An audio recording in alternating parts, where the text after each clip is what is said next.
What's up, guys? This is Codes. Matthew Anthony here. Hey guys, Anammer here. Hi, my name's Golf. Mac Vaughn here. My name's Winter. Dom Kane. Bjorn Akesson. Julian Gray. Christian Vance. The Secrets. Elas. Horticulture. Alvin Dad. Austin Hot.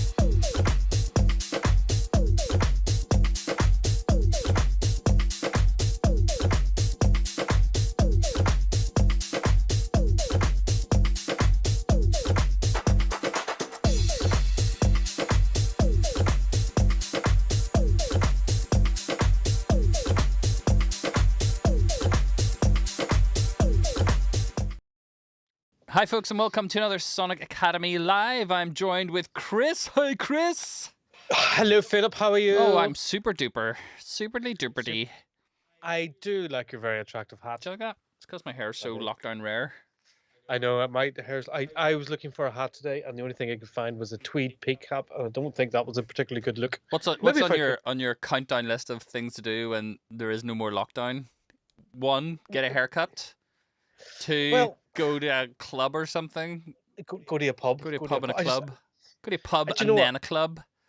Yes, a pub. Then Go out for dinner, then to a pub, and then to a club.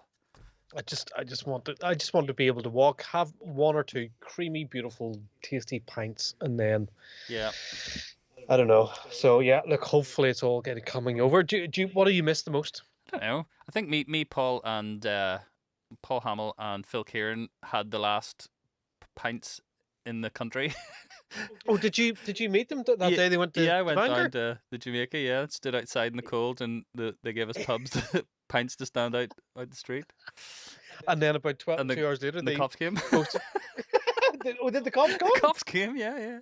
Oh, really? Yeah, What and happened? had a big argument with the owner of Jamaica Inn. So And we was just like sort of sneaking behind the wall. I'd left, but I just walked back down the road. So it was Phil and it was full of celebrities.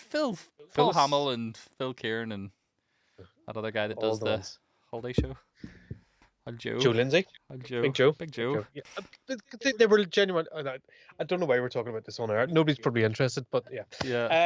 You got the last pints before lockdown. So that was what? That was last week, was it? 2 weeks ago? Yeah, well, a couple of weeks ago.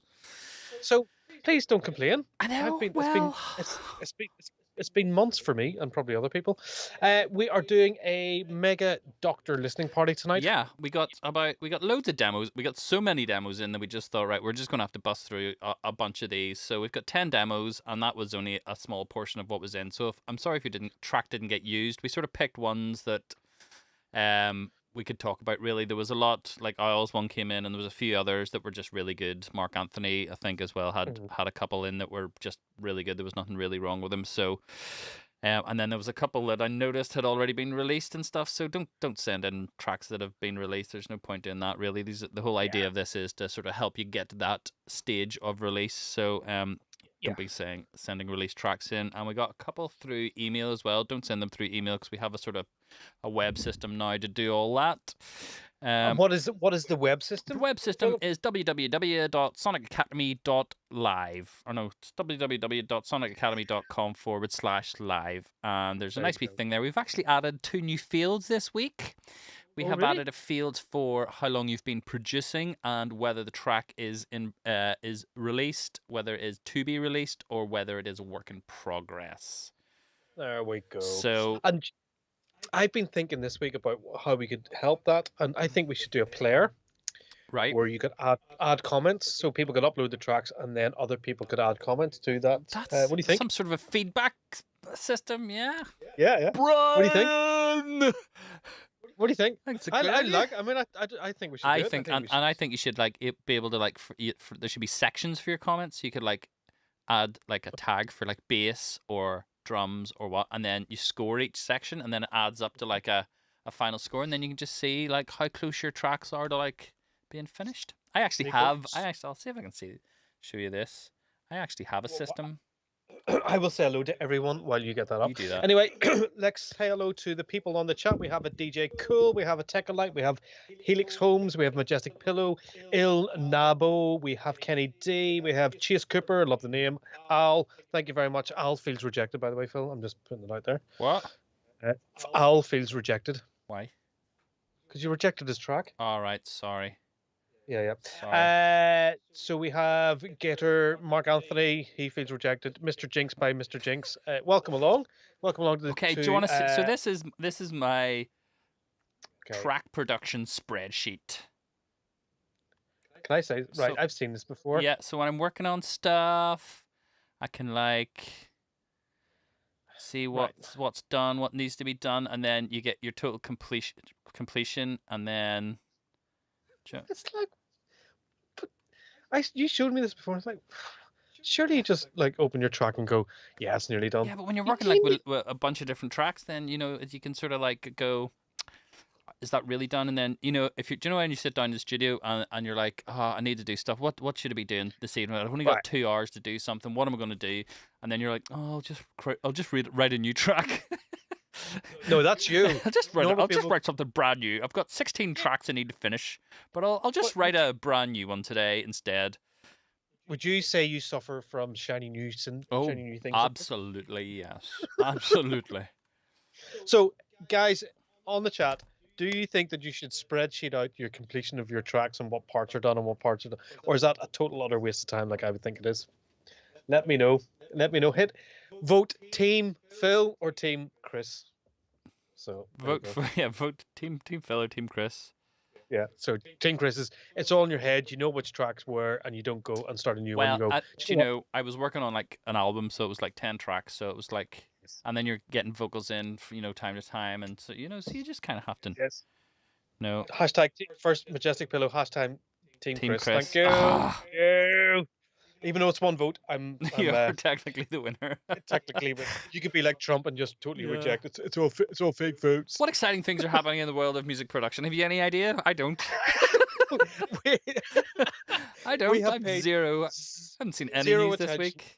We haven't seen any. We have genuinely, we have been so busy filming and editing and putting together all the content for Noob Fest next week. What is Noob Fest, Phil? I hear you I can ask. play a video if you like. Okay. Do you want to play? It's 6 minutes past. Do you not need like wait for a while until you need PP? We've got a PP video, but I've got your progressive chill PP video. Oh, you got a Chris Chill PP video. Okay. Starting the 7th of December, we have a week-long event happening for all those starting out on the production journey called Noob Fest. We are releasing a new course every day aimed at beginners, and we will also be live streaming tons of our beginner content on our YouTube channel. So this is what we have coming up. On Monday, we have Beginner Game Review, where we test out 3 beginner setups. On Tuesday, it's Top DAW, which sees pro producers attempt to make a finished track in a DAW that they've never used before in under 1 hour. Wednesday is our brand new Beginner's Guide to Music Technology course, where we show you everything you need to know when starting out on your music production journey. Thursday, we have a special YouTube live show, and Friday, Bluff Monkey has some amazing beginner tech tips. We have also got 3 awesome starter setups to give away. Simply head to sonicacademy.com/event/noobfest and enter your details. We will be announcing the lucky winners on our live YouTube show Thursday the 10th of December at 4 p.m. GMT. Best of luck. Noob Fest! Sorry, but did you hear what happened at the end? Did you hear? Competition? We have got 3 starter sets to give away. Total prize fund of about what, 1,500 quid? Would you say? Yes, I believe so. Broken up into 3 sets, isn't it? And then Don't say what the sets are, because that's part of the video, yeah, isn't it? Yep. So you get a set of speakers, a controller on keyboard. a sound card, and the top prize will also get a set of Bayer Dynamic DT 990s, which were very good, actually, really good. When will the winner be announced, Phil? The winner will be announced this time next week. Isn't that right? Isn't that right? That is right. That is right. So Um, if you if you have to watch Noob Fest next week. So it's a week long festival of programming where it's all geared towards beginners and intermediates alike. You will learn something. So we have on Monday. What do we have, Phil? On Monday, we have beginner gear review, which we'll be looking through the gear that's going to be in the comp, and then we will have a bit about the comp. Well, do we have a bit about the comp? Yeah, well, we do. Yeah, we have a bit of comp. On Tuesday, we have Beginner's Guide to Music Production. Is that right? So we have Beginner's Guide Music Production is an old course that gets watched quite a lot on our site, and we've actually upped it. We've reshot it in 4K. Yeah, and all throughout the day as well, we are going to be live casting all our beginners courses. So if you are a beginner, you can watch that. It's Ableton Level 1 on Monday, Cubase Level 1 on Tuesday, etc. And we will be floating about to answer questions, and that will be run on repeat twice. So once during the day for UK people, and once in the evening for Americans, US or other time zones. So then on Wednesday we have Top Daw. Top Daw, yeah. So Top Daw, what's Top Daw, Chris? You've just finished your Top Daw. I've just finished. I recorded mine yesterday. Was it today or yesterday? Can't remember. Where we gave 5 producers. So we've Phil, myself. Someone's just mentioned my T-shirt. I designed this myself. Did you? Yeah. And have you been wearing it for the last 3 days? Yeah. I don't take it off anymore. It's just my favorite T-shirt. Yeah, I just basically I got a 303 and put it into Photoshop, and then like drew boxes around all the bits, and then went to Spreadshirt and printed it. There you go. Bonus. Can we focus back on Noob Fest now? Yes, go. Sorry. So Top DAW, yeah, we get 5 producers, and we've given them a DAW that they've never used, an intro DAW that they've never used before, so it tends to be free. What did you get, Phil? I did Studio One, yeah. That was good. It was kind of like Cubasey, but with a bit of Ableton-y vibes. I got on okay. We gave Dom Kane, a Mousetrap artist, GarageBand. God love him. And I think Nate Protoculture just had the worst time trying to work out FL Studio. So it's kind of a bit of fun where we're trying to put ourselves into a noob's position where you open a DAW for the first time, and geez, it's confusing for us. So yeah, look, it genuinely was interesting just to because it does put you into that space of being completely a novice again. You know what I mean? I was sort of quite surprised at how much stuff in Ableton I'm so used to doing that. You know, you're just doing it so quickly. You're just sort of so totally zoned in on the music. Where when you go back to a new DAW, you're like, you know, you're spending at least 80% of your time just trying to like figure where the buttons are, and you're not focusing on music. It takes you a while to get to learn your DAW until you're sort of up to speed. That's on Wednesday, and then Thursday we have this live show again where we're going to take all week, get your questions in. We will answer any sort of burning questions that you have. This is going to be a week of us showing you tips, tricks, and hints. We'll be doing noob demo doctors, although we've got a bit of noobish stuff tonight. But and then on Friday we have got the man like Bluff Monkey taking some noob tech tips. So kind of like what is MIDI cables, you know, connecting a DAW to the outside world, all that sort of stuff, all those sort of things. So we think it's really fantastic. If you want to go and have a look at what's going on and have a look at the competition, please go to sonicacademy.com/events/Noobfest. And there you go. Yeah. Have a look at it there. Yeah, someone's saying, I say up it to season 2 with drunk Top DAW. I like the sound of that.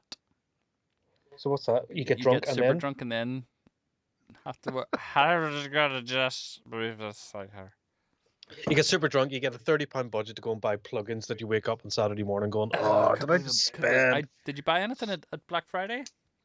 I reactivated my Rolling Cloud subscription for 1 month. Oh, was it cheap on Black Friday for the No, you just did it. Exactly. Just did it. I got suckered into some Waves stuff. I bought that new Waves delay reverb thing. The CLA one. It was 29. Okay, it's meant to be really good. Yeah, it was actually quite good. 29 quid. Have you tried out Fresh Air? I have tried Fresh Air. I very much like it. Yeah. If anyone's wondering what that is, it's a new Slate-free plugin. I thought it was great. Yep. Did you see the ad? I've been using it on all my vocals. I thought the ad was funny too. Yeah. yeah. I have to say, Mr. Steven Slate is killing it with his promo stuff. So And his very, very plugins. good. I love the FG2A as well. It's very, very, very, very nice. Oh, that's the LA2. The is LA2, it? yeah, sounds absolutely amazing on drums and great on vocals. So, yeah, really good. Better. I've seen some comments saying better than the UAD version. It's certainly got a chocolatey sound to it that I don't think the UAD version sort of has. It's like a The one thing I thought UAD was missing was chocolate. yeah, it's got that sort of. It's hard to describe. It just does. It's the attack or something is on it that I don't know. I'm sure the UAD one. I just sort of avoid the UAD stuff now because it just takes up so much. You always get those wee pop-ups of like, you've run out of processing power. We endlessly talk I about know. this, and we probably Okay, shouldn't. should we go crack on straight into the demos because we got absolutely We tons should. of them to do today? Yeah, we've got 10. So I'm going to really push you rapid fire through them. Okay. First up, who've we got? Roman Reese. Forget the past. So Right. Okay. I've got a couple of beginners ones first, so we'll motor through those. And again, you're gonna have to really put yourself into the mind of a beginner and what steps do. Before you start, what would you say about that waveform immediately? It's just it's too low. I've had to boost the gain 7 dB Yeah. or 8 dB just to get it up to our normal sort of minus 12 Yeah. that we use.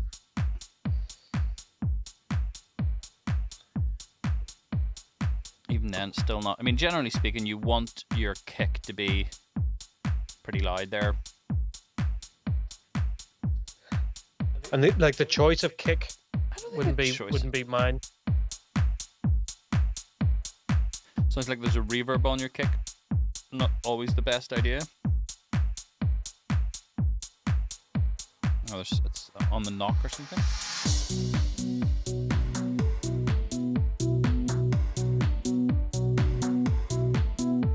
Not bad.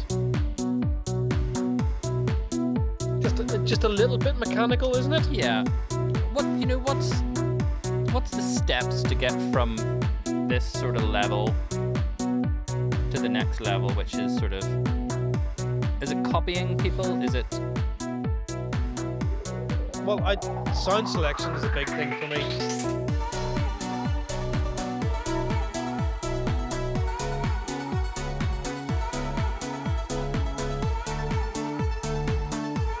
Okay.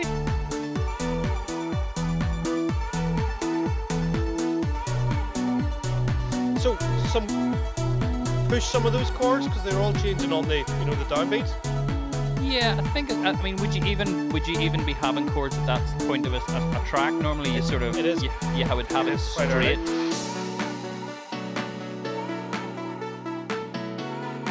So maybe keep it straight until this part. Yeah, I would keep it straight to that part. What about that? Does that need to be more dynamic and sort of like you would have some sort of groove here? See, this isn't too bad here. There's some clash and stuff maybe in it, but Really like the piano and the vocal.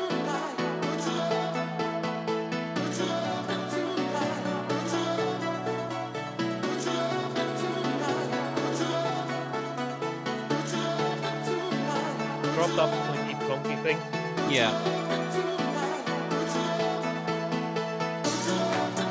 And you've got the sort of core element of that nice vocal and those pianos. I think just don't be afraid to like use loops and stuff at the early stage until you sort of know.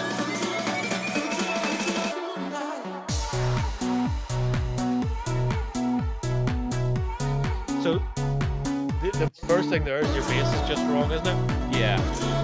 But repeats round.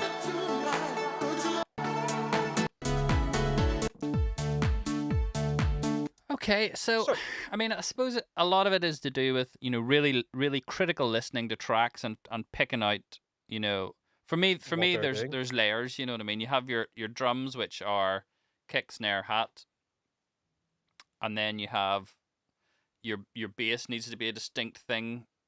Then your sort of mid stuff, which is either your piano or your synths or whatever, and then a lead line on top of that. That's the sort of rules I would go for a beginner starting out to try and create a separation amongst those sort of elements to build a track. Would you agree?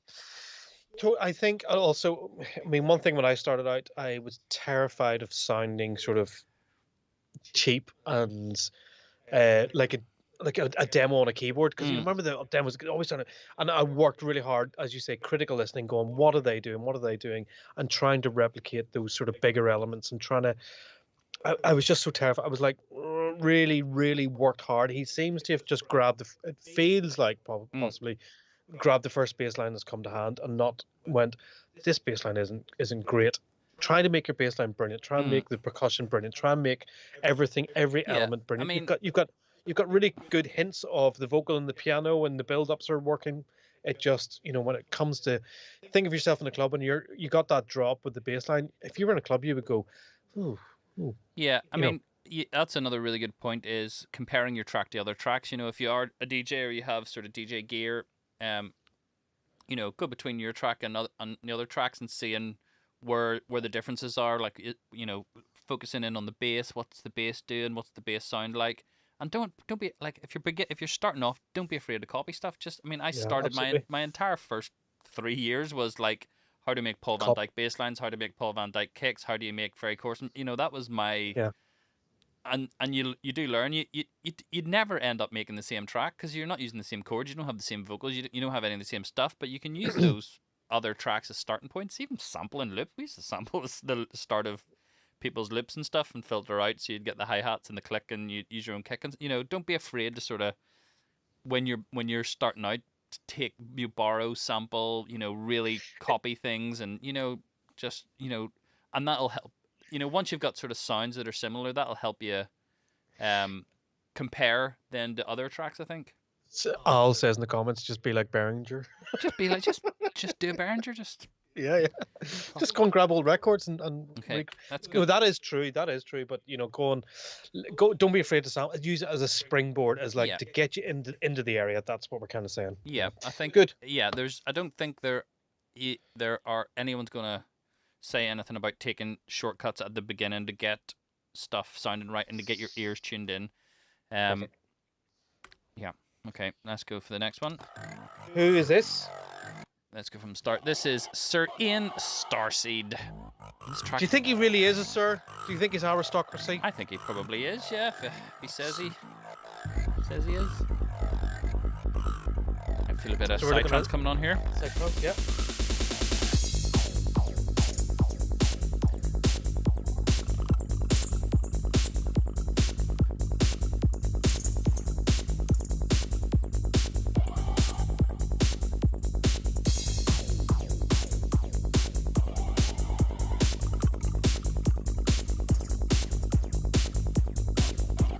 Bass is a bit flabby for psytrance. It needs to be much punchier. Tighter.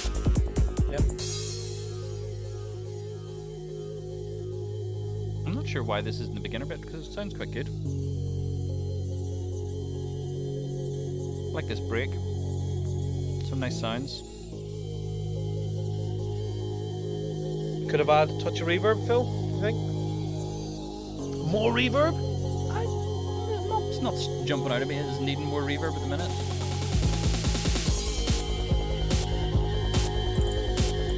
Yeah, that bass needs to cut through more on the kick, and the arrangement's not quite right there.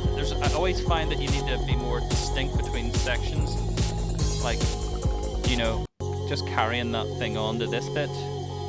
Yeah, drop it out. Yeah, you need it's not enough action happening there to sort of the kick and bass isn't strong enough.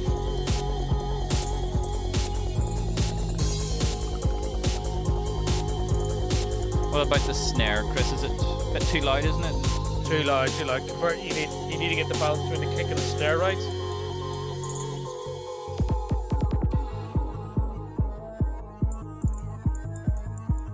Good, interesting, distinctive part there now. Yeah. Your kick needs sorted. I think it's filtered down in this bit, isn't it? Yeah, no. I mean, generally overall.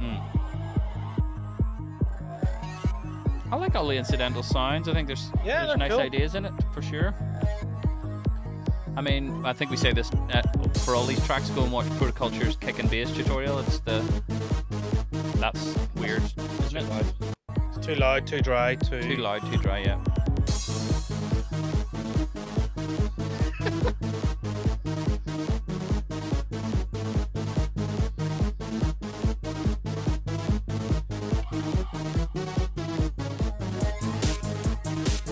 Snare too loud. That bit's too loud. Can't hear the kick. Can't hear the bass. It's all got a bit lopsided in the mix, hasn't it? Yeah.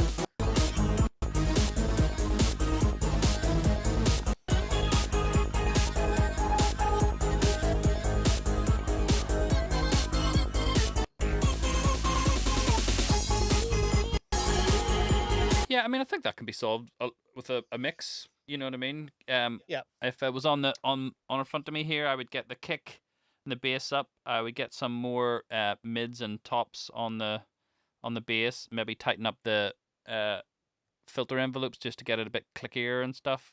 Maybe I'm not sure. Is that what's the kick? I'll see if I can hear the kick on its own.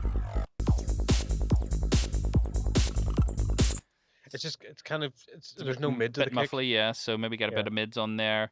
Just try and balance it again. You know, you really need to be referencing. You know, A, B, and you know, Absolutely. You know, get a track that you really love, put it in your timeline, and just have a mute and switch. Or use metric AB the way we use it, and put compare it. And then you can use the subs. And I used to put in like 2 bars of the track and then cycle around 4 bars, so it would be 2 bars of their track, 2 bars of mine. Yeah. And it would just go, you go, right.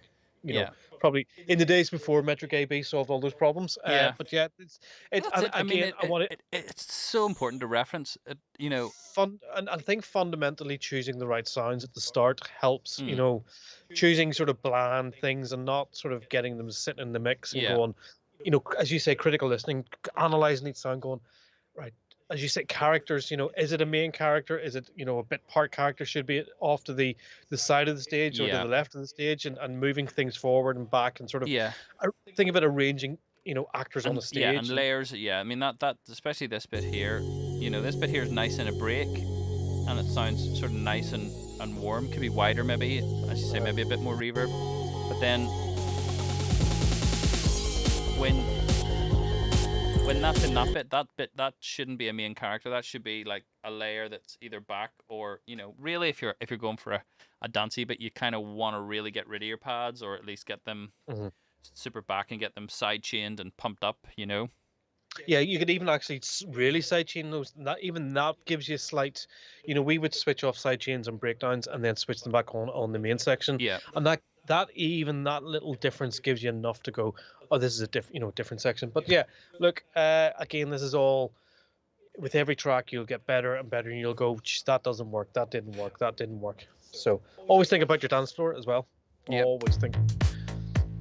So what have we got next? This is REV and Synthwave 3.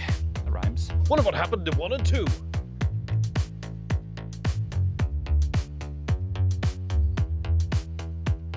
On my headphones here, I'm getting this big woolly subby bass. Yeah, it's very woolly here. It sounds like, I picked this track because I imagine if you looked at this project, you would see a lot of processing on a lot of tracks. Right. That doesn't need to be there. That doesn't need to be there. You can hear on that bass, he's tried to like compress and EQ it or something, and I think a lot of that tends to be compensating for a sound in your room.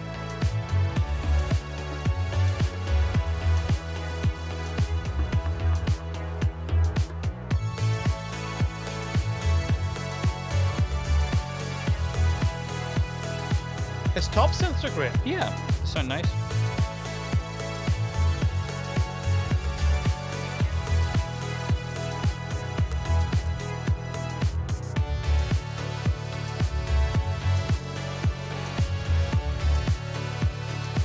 Yeah, it's really about that weird sub, isn't it?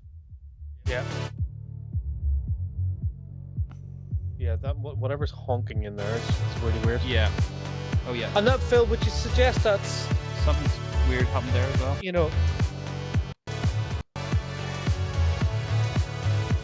Again, that's just like a key issue. There's tools enabled in Cubase and Logic for getting your key to stay in key, and just know what notes are in your key.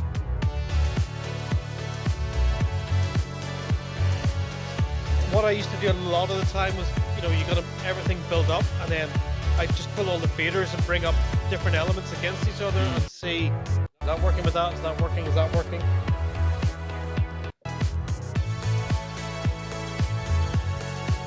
Yeah, again, I think it's the exact same sort of case as the previous ones. It's there's a mix issue there. I think the reason I sort of picked this one was to talk about. I used to always be fighting with bass. I used to always have like multi-band compressors like on different bits, and like other compressors, and like be EQing bits and doing loads to my bass to get it to sound right in my room. And then when I got a sorted room with big speakers, I don't do anything to the bass anymore. I like maybe a bit of compression or a bit of tuning, but that thing I used to always be like so aware of the thing where when you change like pitches on a bass, like one will be like really loud and one will be quiet and stuff, and I used to always think that was the synth, and you had to like compress that and do multi-band compression to make sure that they were all sitting at the right level, but it was my speakers, it was the room and the speakers that was making those differences. It wasn't the synth. It was just resonating at that it's just particular resonating frequency. at those frequencies. And since I've got like a sorted room and the big bass speakers, I don't do anything like that. Very rarely would I treat different notes differently, and I used to do that all the time. And I just thought that that's what that's how you get a really tight, even bass. You know what I mean? There was times where I've changed the chord in the chord signals because the bass was honking. Say it was going from a D to an F. It was like, oh, that's resonate. I'll go down to an F. Yeah, because it's just a weird note. That note. And it took me to sort of be in a sort of room to figure that out. So I think that's why I picked that out. It sounds like he's compensating for either a node in his room or he's EQing something in or EQing something out. And something I think that's a really good lesson as well. Don't over process everything. I see people putting compressors on things. You're going, why do you put a compressor on that? It doesn't, on a slow, solo violin at the top thing, you're going, you don't need a compressor on that. Yeah. There's no dynamics in it, Everybody thinks, oh, you have to have a compressor and everything, and LA2 compressors on everything. It's like, no, you don't. Lots of producers that I know never, ever, ever touch their kick. It's just, there's no processing on the kick at all. It's just making sure that the kick is fundamentally correct at the start. Again, selecting your sound at the start, making them fundamentally right. Yeah, and try and do as much. Say if you've got a bass and it's too thick and woolly, right? Instead of going straight for an EQ or a compressor, go into the envelopes, start shortening envelopes and trying to do it through the envelopes and actually or note lengths. Creating space that way before you go to a compressor, because it's the absolute best way to fix things. Yeah, absolutely. So shorten an envelope or shorten the note length so it's not overlapping with the kick and stuff. Just trying to just carve, and always try and carve out space. Thinking, where's this sitting in the mix? Where does it have to go here? Does it go to kick? Right, here's a question for you. Yes. Kick below bass or kick above bass? It depends on the track. That's what I thought. I was going to say both synthwave above. Yes. Trance below. Synthwave. The 80s bass sound were very bass light, weren't they? That general sound was, the basses were sort of middly for that sort of type of vibe, and then your kick was sort of had a bit of a punch. But, I think it just depends on the track. I mean, there's a couple of tracks here where it depends. Big banging trance, you're normally. You go the dunk, dunk, dunk, dunk, dunk, dunk. You want that sort of vibe, don't you? Where there's sort of even. Yeah, and techno underneath, isn't it? Yeah. Techno's kind of you're playing with the kick and bass as well, sort of just to give it that groove, that So, kick above most of the time. That's the heartbeat of the groove. Well, don't know. Yeah. There you go. So who's this from? Okay, we have got The Nothing by Libre. I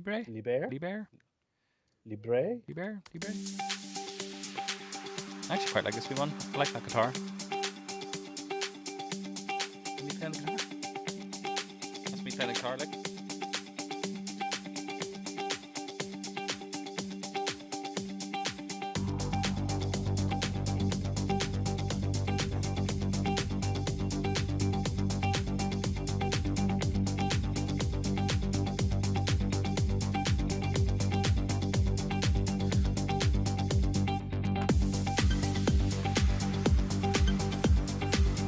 How does that kick sound to you?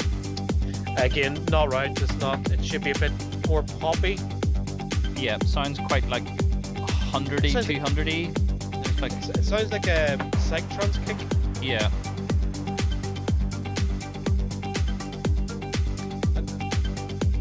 There's quite an interesting thing going on here, whereas the guitar sounds quite poppy, Yeah, then the bass is a bit sort of trancey. yeah. Mixing his genres. I like the vibe though. Let's see what.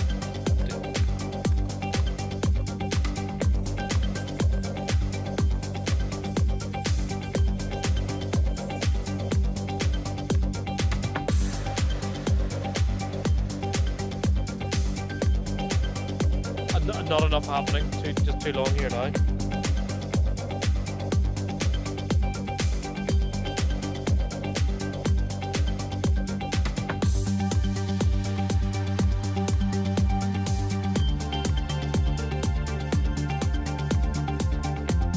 So it's about 120 to 123. So sort of sitting between genres. I like the elements though. Those chords remind me of something. That's what I was. I put it in. It reminds me of 7 Days in 1 Week. That's it. Yeah.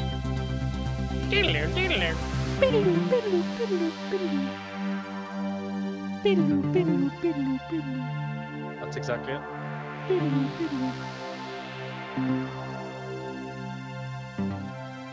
And what was that? What was that there? Bass. It's like it's meant to be a BBE style.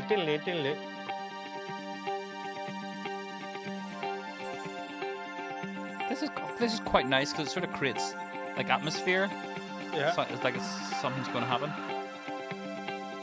I suspect this is kind of copied from BBE. That breakdown looks very BBE. Because I remember distinctly hearing BBE for the first time in a club, Yeah. and it breaking down to this, and the whole club was quiet, and you could hear people talking, and then it did that, and, Yeah. and your head blew off. I think this is. Here we go. So you're in the club, and everybody's going. What's going on? It's got to slam in here like a big. Whoa.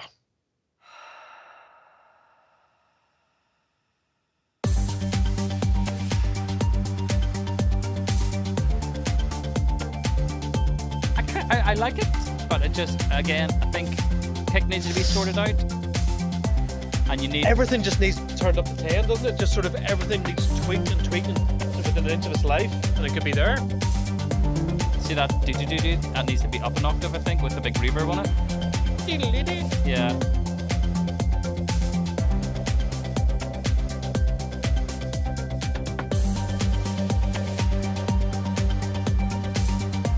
Get some rides in there. And would you have like a drum bass sidechain in there? Wow. Yeah, could do. Just to thicken it up.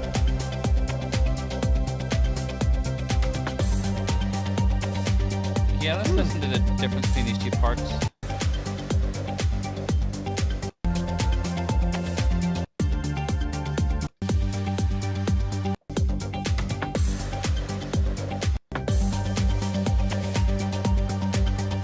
Not sure what the difference is there, but it's like got more volume.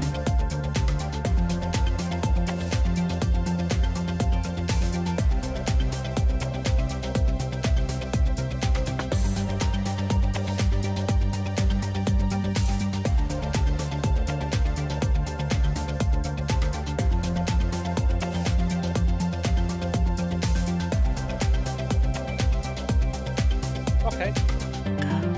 So, what would you do? What would you do to that, Chris? If that's on your my- on your desk, on your board, On my desk. on your board? I would change the kick. I would tighten up the bass. The bass line needs chug. The What way chords would you, are right. how would you tighten up the bass? Get more of a a bit shorter. Yeah, get it tighter and more shorter. staccato. Maybe like I would experiment with putting a nice drone, like a sidechain drone, just tucked underneath, like a big warm duvet. Yeah. Just fill it all out. The diddle would be an octave up with swishes of reverb and stuff going round.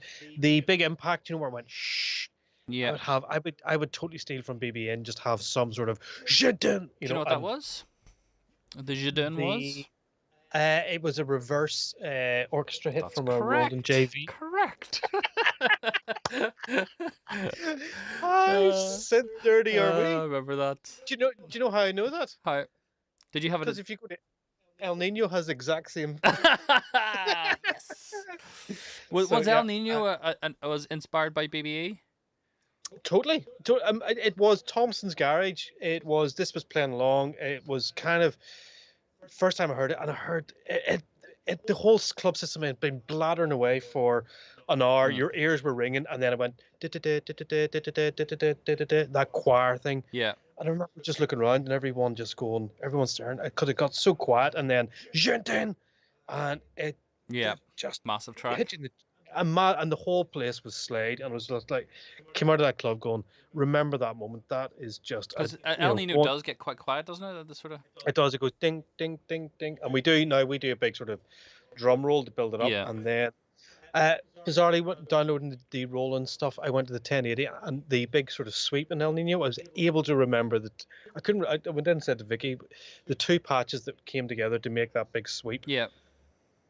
It was 21 years ago I made it, and I was able to go. It was that and that. I was going, Jesus, I can't remember my kids.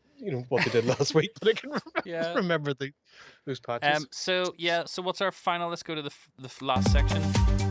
What's our final? Again, kick. I think the kick. There's a sort of 100 hertz, 200 hertz things I would get rid of, make it more modern sounding. If you're going for this tempo, I think you want to sort of a deeper sort of kick. If you want the trance thing, you want to bring it up in tempo, then I think you get a shorter, tighter kick. I would also experiment with a good off bass, the playing off that kick, kind of Robert Miles, Children, and BBE, kind of in that area. What would be a good reference? That Tin Liquor remix of Children? Yeah. If that's kind of you want to sort of do a modern twist on the whole thing, go and have a look at Tin Liquor's Children private mix. Yeah. So there you go. Okay. Let's go for the next one. And then we'll do an ad after this one. Will we, Phil? If you want, it's a short ad. Well, I need a long ad. Oh. Sorry. Okay. There we go. Is that about right? All working good.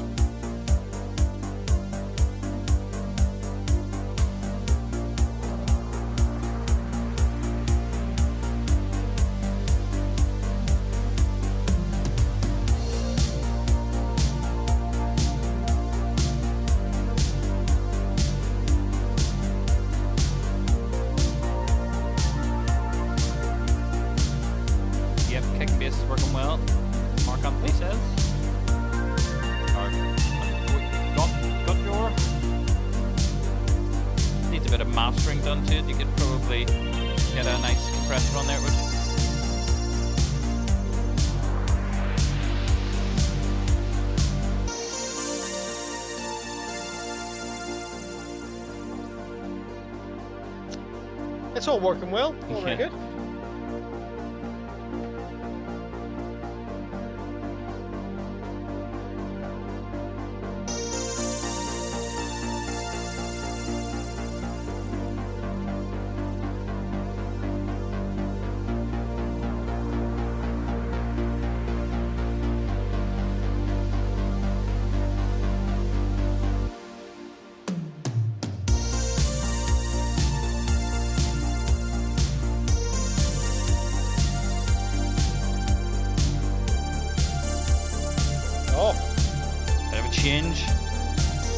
Nice change.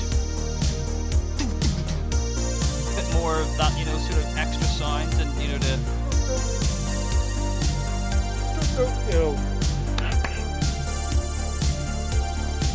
Yeah, more just ear candy stuff going on in there.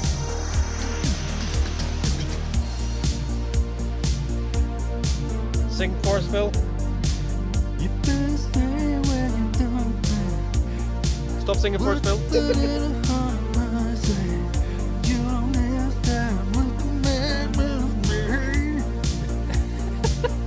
And then a big sax solo.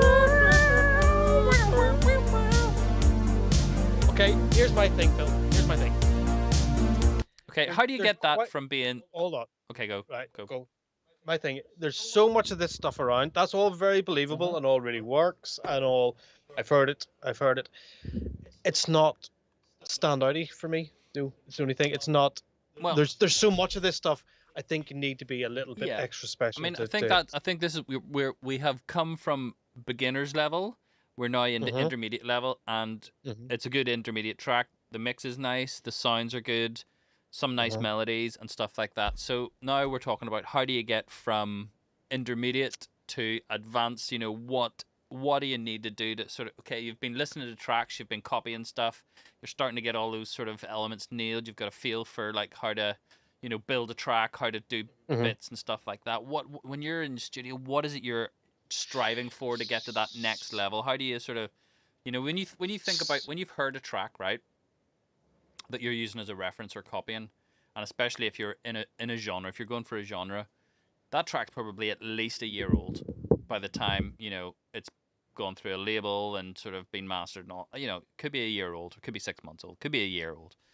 So if you're trying to be a groundbreaking artist in that genre, you need to be like pushing the boundaries a bit and Mhm. looking for, like, you know, what's next, how to be more original, stuff like that. What do you do? What's the process of that? So to me, if I was if I had that on my desk and I'd made that, I would go right. This is okay. This is kind of believable. It's kind of where I want it to be. Now, where can I take it to the next level? I would then go and reference like Oliver and go and see what are they doing. Yeah, Maybe go and grab their pack and start, more incidental. Maybe modernizing it a little bit in places and yeah. lots of changes. Maybe It's a more crying out. aggressive kick, sort of to bring it, you know, that sort of brings it up. You know, there's some sort of maybe more electronic-y sort of background hi-hatty type things or something, just to Yeah, sort of create more ear candy. What was it? totally. Rhythm candy? I heard that the other day. I was like that. Yeah, rhythm candy. It's crying out for a vocal. Even some sort of vocal, like a doo doo. Yeah, I would go to an artist like French 73, which is kind of this really cool French RP synthwavy kind of dude. I love his stuff. So this is yeah. just, it feels very normal to me. It feels very good, And what but it about? needs. So one thing I struggle with as well when I'm making tracks is trying to not be obvious with chords, but still trying to keep it nice and, you know, melodic. You know, so how, you know, it's so difficult to do that because, you know, good chord structures just tend to kind of work, but everyone sort Mhm. of uses them. So, you know, it's just trying to get something that maybe a change in a break or some, you know, so you're not using maybe the whole chords the whole way through, doing something different or using ninths or Some 11ths or something to, Yeah, somebody I would reference chord wise would be like Dead Mouse. He yeah. sometimes has those little off kilter resolves at the Yeah, last chord, and you he'll kind of. drop into a major key at random points and stuff just to sort of Yeah. create these sort of different. So when you're listening to Dead Mouse or you're listening to these artists, always be trying to extrapolate. What is it about them that's interesting, and store it up in here, or do a spreadsheet like Phil would do, and Just have just write notes. down. Just I have a just have. notepad and I'll on my phone just write stuff down that I hear and go remember the Yeah, chord structure in this song, remember that, and then when I yeah, go in the studio I'll like reference stuff and go. I'll work. I mean, yeah. when I first heard Remember, I like literally as soon as I heard it, I went into the studio and started trying to work out those chords because that change that he does going from the minor key into the major key on the last chords, just like, oh, that's Yeah, amazing. yeah. That sounds so good.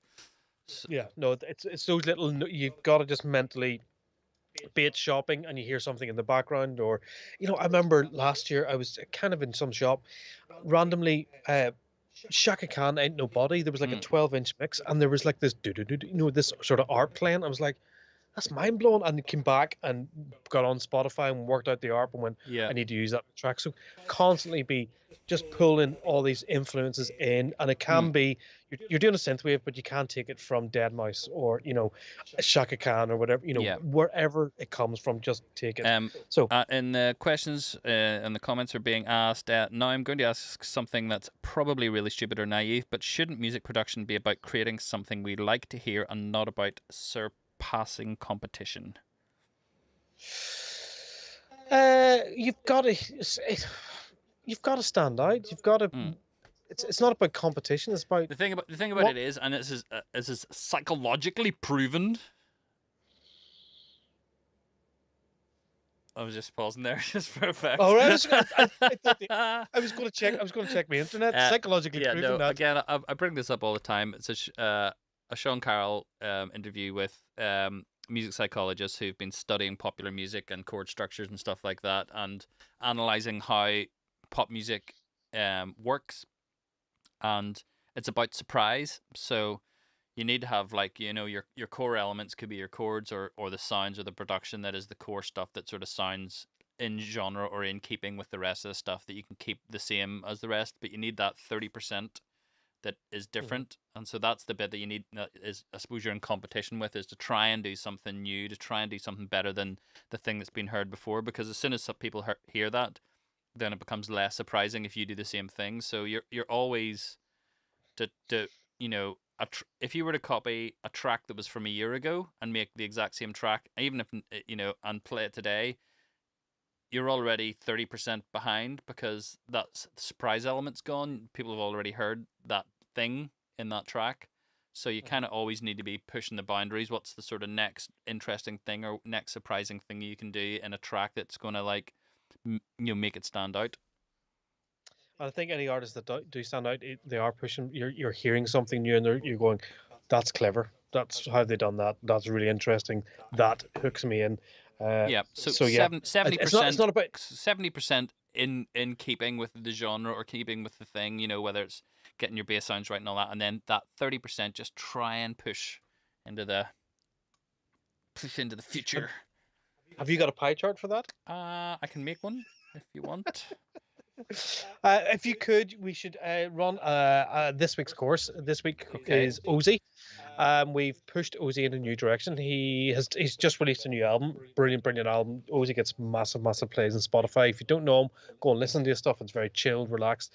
But we pushed him to go and remix his track in the style. He's been listening himself to a lot of, like, Leonardi sort of progressive chill-y stuff. So and if there's no one here when we get back from this video, do not be surprised, because just hang on.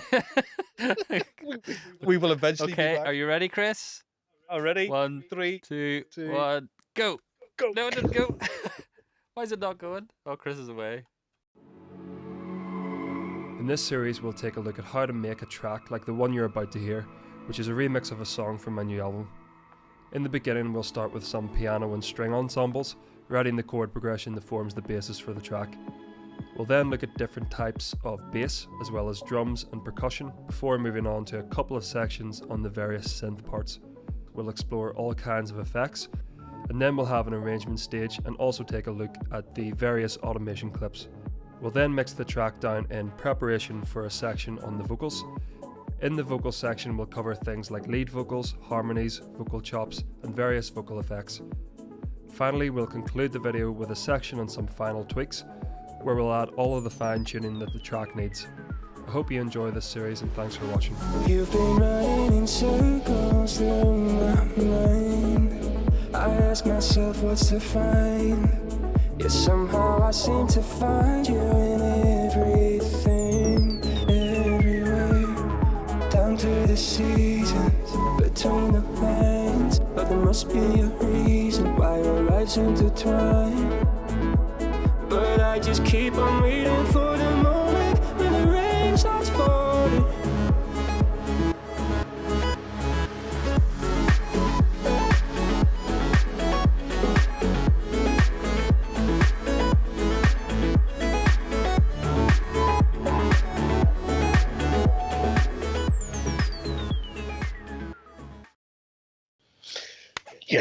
Yes, we did it. We did it.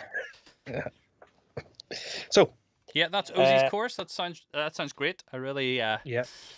If you're into Fruity Loops, definitely check that one out. Even if you're not into Fruity Loops, check it out, because he always does interesting stuff. No, he's one of our strong. He really does explain things brilliantly. Ozzy, he's really good at getting fundamentals and showing you in a really sort of concise, interesting, straight ahead manner. It's not, it's not woolly. Yeah, that's actually an interesting thing I noticed today when I was picking the demos. I went through and there was probably 50-50 were subscribers and 50-50 non-subscribers, and I have to say the subscriber demos were better. So I'm just saying. Absolutely are better. Absolutely. And they taste more delicious as well. They do taste more delicious. They are more filling. So Kenny D, please, Christian Vance. Right, here's the thing. Christian Vance now lives in Australia. Well, he moved back because of coronavirus. They got out of Europe and he's kind of been stuck there. I have been working with Christian, and Christian is actually going to deliver a brand new course at the end of next week. Yes. So we love Christian. He sends me weather updates with every email. So did I tell you that? Is it always sunny? Well, it is because when he used to live in Berlin, he was like 3 degrees and dull, very cold. And Did you hear? Did you hear Elon Musk? It was a recent interview with don't know what the panel was, but it was about his new gigafactory in Berlin, and they were talking about why Berlin and stuff like that. And he was like, obviously it's for techno. He was talking about how he's going to have his 50th birthday party, and then it'll be all like normal music at the start, and then we'll have a few drinks, and then we're going to go to like Bergwijn and like. Just go for it. Just absolutely go for it. Brilliant. Excellent. Hilarious, isn't it? Like one of the most powerful men in the world is like moving to Berlin so he can like go technoing. Go and have techno. He makes stuff, doesn't he? He made stuff, yeah. And there's like a DAW in the car. It's class. You did suggest to me that we should try and get Limmy to do tech tips. Yes. Limmy is. Do you very think funny. we should do that? Okay. Somebody's asking about Sean Tyas. I am battling with Sean Tyas to get his course finished. He's just very busy doing Twitchy stuff, and he said, "Yeah. I want to do it. I'm halfway through. Yeah. I'll get it to you." So we have new Mystical Kids. Oh, new Mystical Kids. Stuff. Ooh, I like that. Yeah. They're coming. We have new Rennie Ames coming. We have just confirmed yesterday for his new EP coming out on Anjuna Beats. We have new JTech How to Make coming. Okay, so we're running out of time, so we've still got like 6 tracks left, so we're going, or 5 tracks left, so we're just going to go. Will we do a buzzer round? Will we do like a minute of each? Yeah, we're just going to go through them and go beep, boop, beep, boop, beep. Okay? Yeah. Okay, let's go. Okay. Let's see. This is quick fire round. Why is my buttons not working? Oh, what are you doing? I think I've crashed. Have I just crashed table? You have just crashed No. Ableton? Oh, no, you didn't. Bubbleton. No. New JTech. Okay. Yeah, JTech. It's great. Okay. Nice. Nice pad. Just like atmospheres. Yeah, that's a Philly J pad if I've ever heard one. The heartless. Ah, Robbie McCannon, how you doing? ID70. Who's this? ID70 in the chat? Why are we here? And where do we So go? far, so great. Very atmospheric. As the DJ, Gray skies. horrific to mix. Yeah. When gray skies were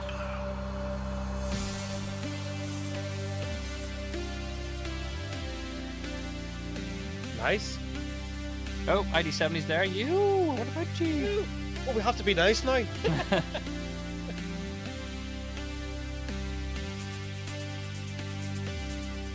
I'm just gonna skip. Is that okay? I don't want to be rude. Yeah, but yeah. I'm gonna...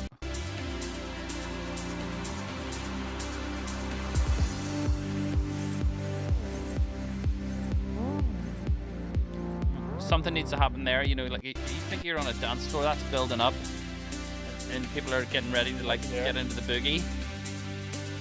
Is that gonna really? It's your kick. Your kick needs to be subbier, bassier.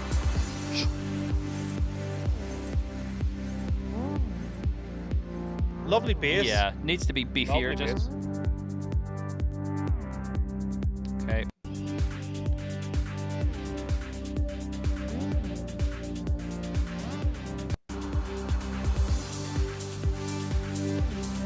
Yeah, it's a nice track.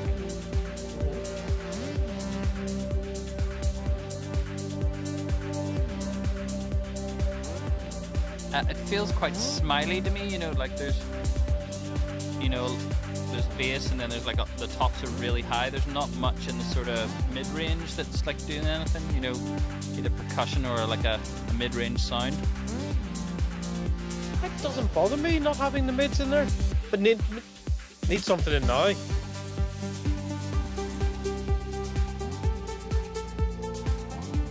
Is that sitting a bit on top or something that sounds like separate from the track?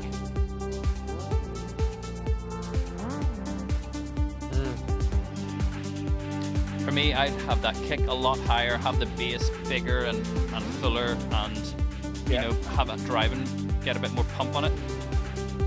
get a bit more sidechain going. I would actually back off the reverb and that sort of dit. I think it's transitioning up.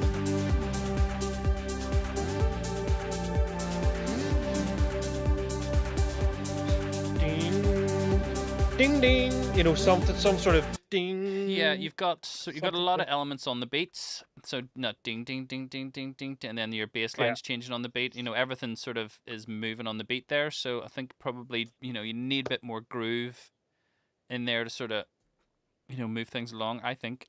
Good. Okay, next move on to the next track. ID70, thank you very much for sending your tracks in.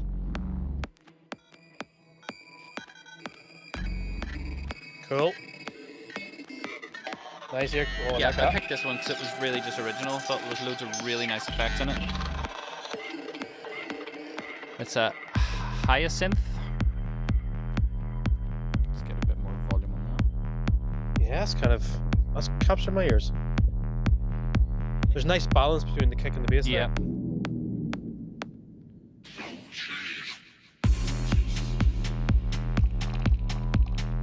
Yeah. Who's this from? Hyacinth? Hyacinth, if you're in the chat, say hello. And if you're not in the chat, where are you?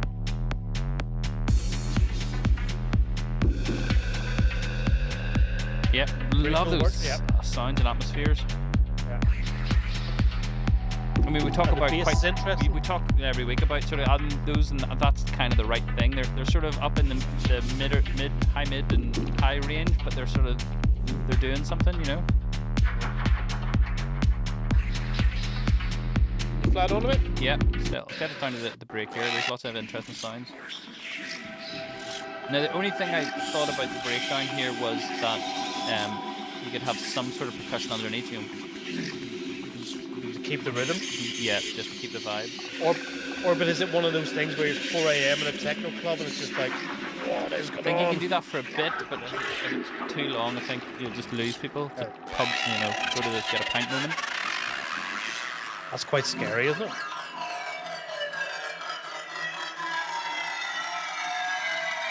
Wow.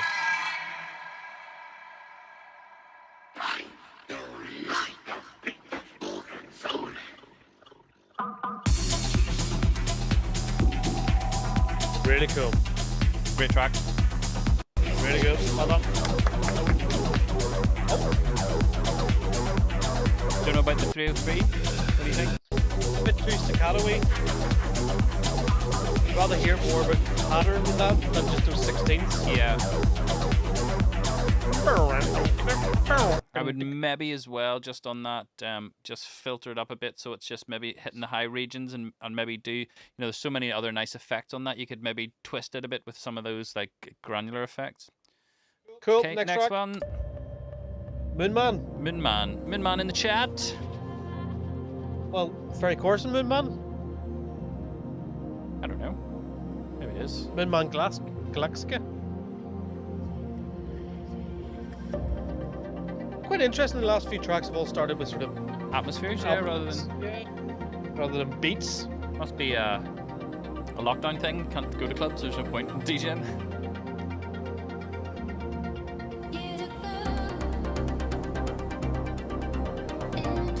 Yes, Robbie, it's too late to upload a demo for tonight, unfortunately.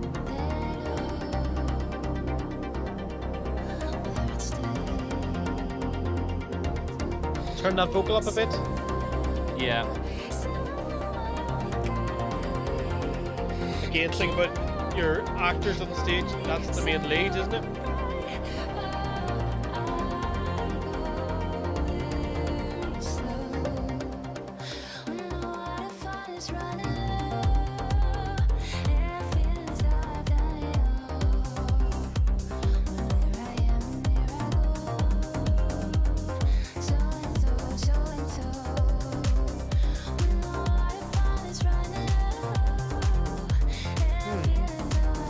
What's bothering you about that? The vocal's not standing out to me, you know, enough. It needs compressed and it needs like that fresh air is really good. Stick it on there. It's also meandering a bit, isn't it? You know, you want to come out of that break into like a you know, and start your sort of journey on the sort of dancey bit, and then it sounds like it's sort of comes out of the bit into sort of halfway into the track. Just try after the break.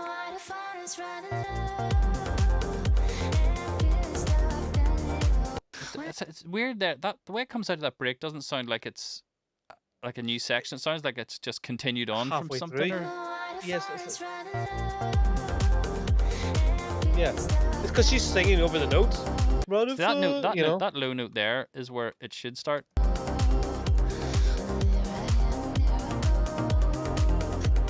Yeah. And then, you know what, that this first section should do that low note just on its own. What if it should be, to me, the downbeat go back up by half a bar.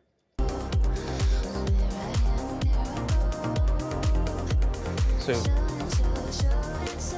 here. Yeah. Oh, here.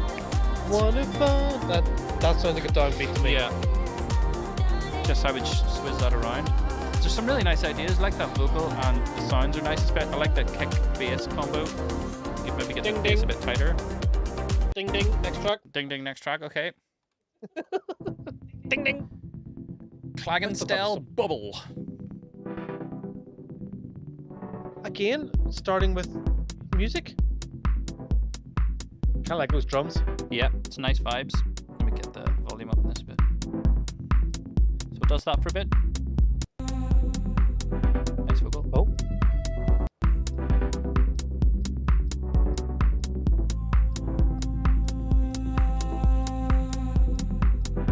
Thought that was all very like nice. this. Yeah. There's just one bit in it that I thought sounded a bit weird. So I'll see if you think the same. Love those. Because they're a bit off kilter and a bit strange.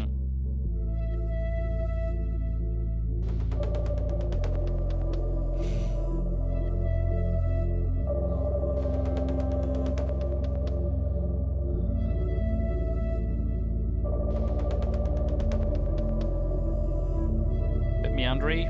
Maybe needs something Yeah, there to start.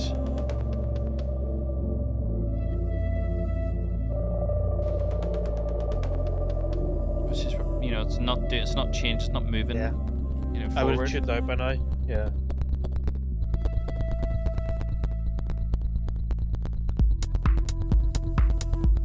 It's that wee bit there at the top. I like it, Yeah. but it sort of seems to interfere a bit too much. And then Yeah. There's. and then this bit. It's like really overpowering. I think they need to be brought back in the mix a bit. And then you're mixed in sort of swing rhythms and triplets with normal rhythms. How do you feel about that? If it's done well, it can really work. Like a Patrice Bromley kind of can do that. But you need to just be very careful of your groove and be checking it. The little glitchy things seem to have like a spreader on them or a very short slap delay, and that's making them sound a little bit confused. Yeah. And that you're right, that sort of just needs to be pulled back and tightened. Yeah. The idea is right. And I'd love to hear a really close mic'd male vocal. There was a hint of it right at the start, and I haven't heard it again. Yeah, since, really nice so. track. I think Chris is right. I would just drop those clicky things down a tiny bit, and I think the rest of it's really good. Just, I think even the triplet thing can work. I think they're just maybe a bit overpowering. Yeah, absolutely. And And lastly, yeah, oh, sorry. No. I think you just do more with the hats and percussion. There's that sound that you get in some of this type of stuff where it's like a really nice crispy sort of hat, but it's still not like overpowering type thing. Yeah. If you listen to Ben Bomer and stuff, it's those. It just sits lovely, and you're like shakery hats like mixed in. Or, I don't know. Now a bouncy little number.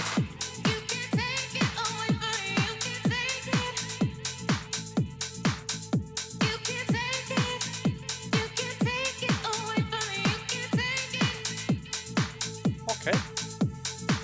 It's very mystical, kids. Now, this is Darren after. Darren, are you in the chat? I'd love to know where the vocal's from, and I think thought it was a really good, solid house track, but maybe the vocals being overused a bit.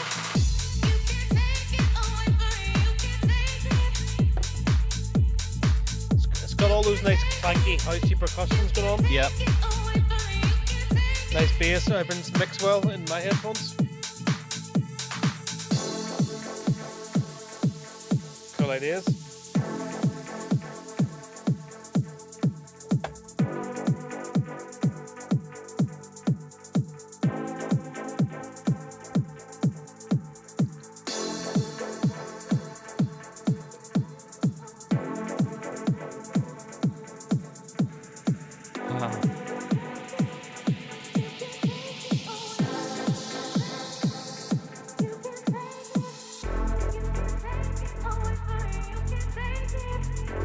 Hats or something weird going on with the hats. Again, it's like a delay sort of thing. Yeah. And this needs all jizzed up a bit. It's a bit sort of. Yeah, needs shortened probably. Yeah, yeah.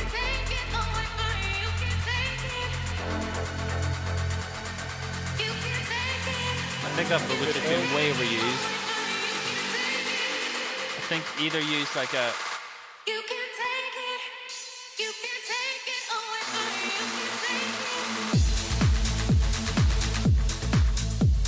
Like, for me, I would be using either, you know, a bit of that vocal just to go to, you know, like a rhythmical part, and then just at the end of like, you know, 4/16 warp section, just use the "you can't take it," because I think just overusing that sort of just gets a bit stale. Yep.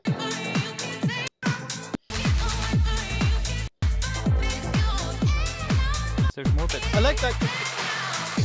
It's not quite dark there with that big horn, but it worked really well. Yeah. Really cool.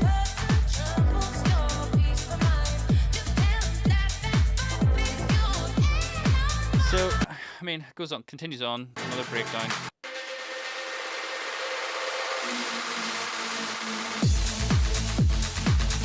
That's good. That's sort of darkness. So for me, what I would be doing, that I would use that "you can take it" just on transitions. I would cut some of it out and make like a rhythmical pattern with it. Mm-hmm. Chop vocal. Yeah, like a chop vocal, and then in the breakdown, I would just have a big breakdown, and then I would use that extended bit of the vocal that has, you know, the extra elements, and that sort of then gets you to focus on. And then you've got the drivey bit's so good that you can just use it. Doesn't need the vocal on top to really, you know, make it work. So you can just drive it. It's got that lovely big horny bit, and all the sound selection in that track are really right. You got the clattery production is nailed. The bass is that sort of MIDI housey bass. The kick sits well with the bass, and it just all drives along. So brilliant, good production. Yep, that is us, guys. Yes! Thank you very much. 10 demos. 10 demos in 1 hour. 1 hour 10 minutes. I am being told to shut everyone again. Noob Fest starts this Monday. Every day we have some new course. Yes, for if your you're already an projects. intermediate or an advanced user, tell your friends or DJs that are wanting to get into it or don't know anything about it, you know, get them involved, because that's kind of who we're really aiming it at. But if you are a sort of beginner, close to intermediate, then there will be some interesting content for you guys anyway. And that's going to be on our YouTube channel streaming all day. So I think when you jump on, there'll be something to watch somewhere along the lines. There's a Noob Fest page. It is sonicacademy.com/events/Noob Fest. Jump on there. I'll tell you what is coming up. Don't forget, this day next week, we'll be announcing the winners. We've got 3 sets of speakers, 3 controller keyboards, 3 sound cards, and the top prize will get a set of DT 770s as well. Yeah, is that right? Yep. Don't forget to like, share, subscribe our YouTube channel, so we can keep bringing you brilliant content. So to this time, sorry, will it? Will what? Will what? Don't know. What, Brian? Will it? I don't know. Yes, the first prize does come with a nice set of headphones. If he's questioning yes, they are here. They are here. We've got them in our possession. So hope you enjoy. We are working really, really hard to bring you all this content just before Christmas. And then everyone goes off, has a nice Christmas break. How about that? Sounds good.